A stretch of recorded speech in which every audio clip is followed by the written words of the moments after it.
This is Democracy Now! Our guests are Michael Eric Dyson, professor of sociology at Georgetown University, author of many books, and Glen Ford, executive editor of blackagendareport.com. Glen, your response. He's not the peace president. He is the war president and recognized as such.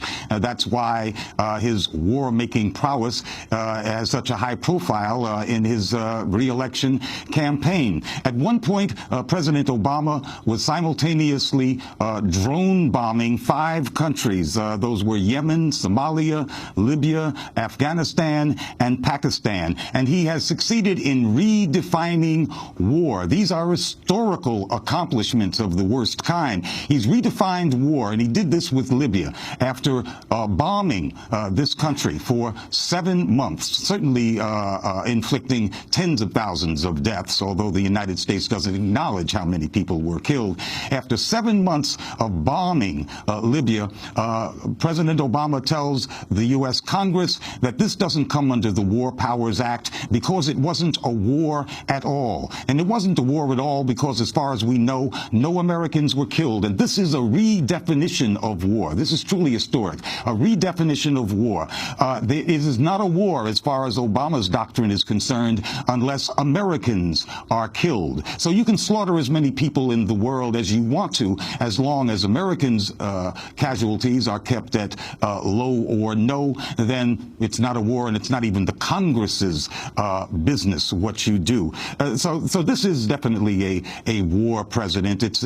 I do not understand why people who are peace-minded, like the good doctor, are not up in arms. Why folk who oppose Republican wars cannot seem to bring themselves to oppose Democratic wars. But as a result of their failure to oppose these wars and the expansion of the definition of the alteration of the definition of wars, these will continue. And that lies on people like Dr. Dyson's head.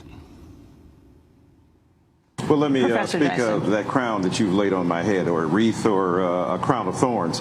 The reality is that USA's use of torture has been rejected under Obama. Secret prisons from the CIA have been rejected. There's no question that Glen Ford's stinging indictment of American foreign policy has to be taken into consideration. And absolutely right, some of the contradictions of those of us on the left who have not spoken against the drones or not spoken out against the practice of redefining what war is or what casualties are. I have no interest in defending that.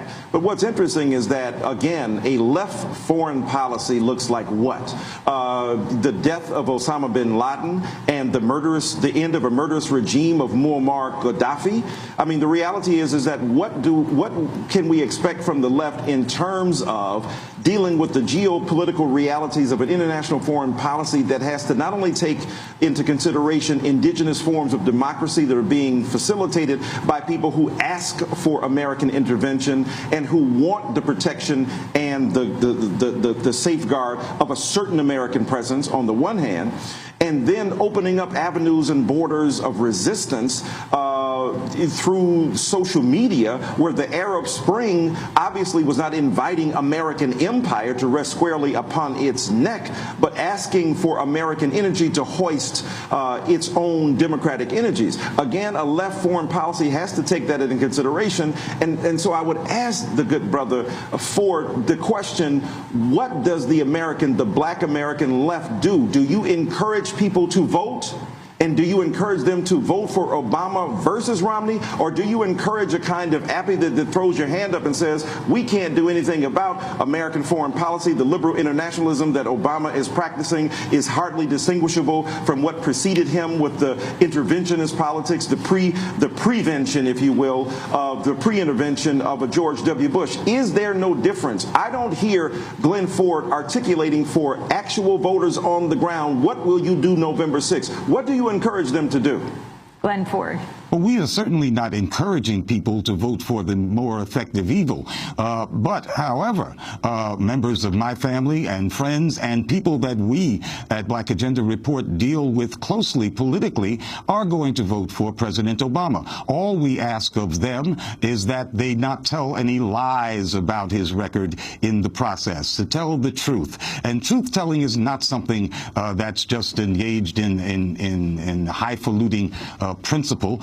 We make our decisions based upon the truth. Dr. Dyson just alluded to President Obama's new doctrine of foreign policy, which is that anytime some group of people, and you can always find some group, asks that the United States intervene in the internal affairs of their country, then the United States should. He never mentioned the term international law. And this is one of the great historical legacies of the Obama administration. He has ignored international law, the laws that have evolved over hundreds of years, ignored the sovereignty of nations, and decided that, well, wherever the United States deems evil to occur, it will and should intervene militarily. That is anarchy, that is chaos, but actually it's called imperialism.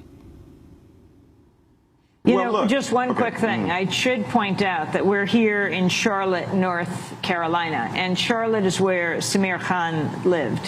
He was killed in a U.S. drone strike last October. His family filed suit in July against Defense Secretary Leon Panetta, CIA Director David Petraeus, and two senior commanders of the Special Forces in a drone attack that was authorized by President Obama. Right. Look, there's in blood. Yemen. Right. There's blood on the hands of America in regard to foreign policy, no question about that. Always has been, always will be. It should be resisted. It should be strategically, our resistance to it as a matter of conscience and conviction should be made explicit. And just because I didn't mention international law doesn't mean I don't think that we should abide by it. Of course that's the case. My argument here is that when we begin to speak about the function and the effect of American foreign policy, we can't just focus on one side while discounting the legitimacy of indigenous forces for insurrection within those countries that you want to cede sovereignty to. And sovereignty exists within the context of political efficacy and hierarchy and legitimacy. If you have at the very heart of a society a question about the legitimate effect of power being exercised within their confines, then we do have to make a moral judgment about intervention at that point. It's muddy, it's muddy, it's bloody, it's very nuanced, which means it ain't perfect, but I think it does beg the question as to how we will intervene when people ask us to intervene. I'm not suggesting that it's arbitrary and willy-nilly, just whenever somebody shows up and our interests converge with theirs, then we get involved. I'm saying that there's a much more strategic form of liberal internationalism. We're going to have to leave it there, and if you want to weigh in, go to our website at democracynow.org. You can also get a copy of today's show. Michael Eric Dyson, professor of sociology at Georgetown University, and thank you so much to Glen Ford of blackagendareport.com. That does it for our broadcast. We can